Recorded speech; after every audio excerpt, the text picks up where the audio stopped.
Construir aquela graninha extra todo mês, uma renda passiva, olha, é o objetivo de muita gente, né? E uma das ferramentas mais poderosas para isso, aqui no Brasil, são os fundos de investimento imobiliário, os famosos FIIs. Bora entender em detalhes como eles podem gerar aqueles dividendos mensais. É exatamente assim que a jornada costuma começar. No início, os dividendos que pingam na conta pagam um cafezinho.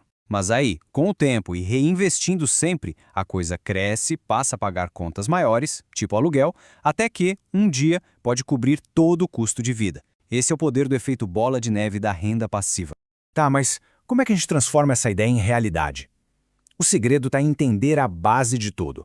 Como analisar, como escolher os FIIs certos para montar uma carteira que seja segura e que, claro, renda bem.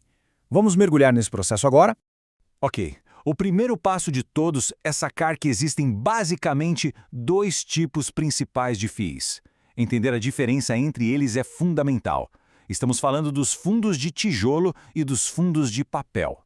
A diferença aqui é bem direta, mas é crucial, viu? Fundos de tijolo, bom, o nome já entrega, né? Eles investem em imóveis de verdade, físicos mesmo, galpões, shoppings, prédios de escritórios. E a receita vem do quê? Dos aluguéis que os inquilinos pagam. Já os fundos de papel são outra história. Eles não são donos dos imóveis. Eles investem em títulos de dívida do setor imobiliário, como os CRIs. O ganho vem dos juros desses títulos. Dominar essa distinção é, assim, o alicerce de qualquer boa análise. Certo, já sabemos os tipos. Mas e aí, como escolher um bom fundo no meio de tantos? A resposta está em um checklist bem prático, com 6 métricas que vão servir como um guia para avaliar qualquer FII. Esse aqui é o nosso mapa do tesouro. Seguindo esses 6 passos, desde investigar quem é a gestora até olhar o preço da cota, o processo de escolha fica muito, mas muito mais claro e seguro. E essa analogia é simplesmente perfeita. Pensa só, a gestora de um fundo é tipo o síndico de um prédio. É ela que toma todas as decisões importantes. Se a gestão é boa, o fundo prospera. Se for ruim, bom, aí pode comprometer todo o investimento. Para medir se um fundo é estável, a gente olha para 3 indicadores principais. Um valor patrimonial acima de R$ 1 bilhão mostra que o fundo é gigante, é robusto. Liquidez diária acima de R$ 1 milhão, isso garante que dá para comprar e vender cotas com facilidade. E claro, um bom histórico na praça mostra que o fundo não é uma aventura, ele tem um passado.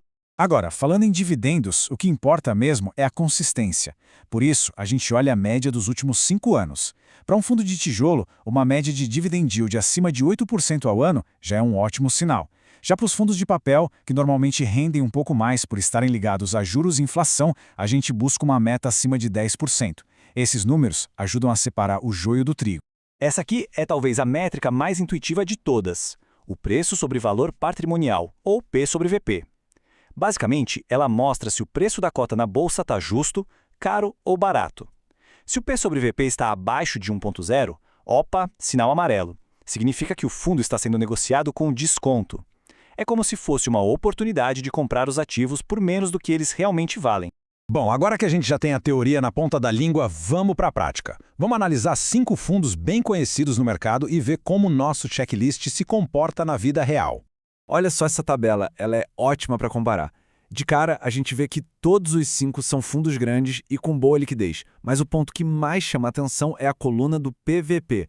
Repara como o BTLG11, o RBRR11 e principalmente o BRCO11 estão sendo negociados abaixo de 1. Isso pode ser um indicativo de que eles estão com preço bem atrativo nesse momento. Dando um zoom nos fundos de papel, a gente percebe como eles oferecem proteções diferentes para a carteira. O KNCR11, por exemplo, é atrelado ao CDI, então ele se dá bem quando os juros estão altos. Já o RBRR11 é indexado ao IPCA, protegendo o poder de compra contra a inflação. E um detalhe importante, os dois são considerados high grade, ou seja, o risco de calote dos títulos que eles carregam é bem baixo. Agora, olhando para os de tijolo, cada um tem seu brilho próprio. O BTRG11 se destaca pela qualidade absurda dos inquilinos, só gigante do mercado. O BRC11 chama atenção pelo preço, está sendo negociado com um desconto bem relevante. E o HGRU11, a força dele é a diversificação com mais de 100 imóveis urbanos, o que ajuda a diluir bastante o risco. E esse 1% aí na tela, o que significa? Essa é a taxa de vacância atual do BTLG11. É isso mesmo, só 1% dos galpões deles estão vazios. Para ter uma ideia, nesse mercado, qualquer coisa abaixo de 10% já é considerado excelente.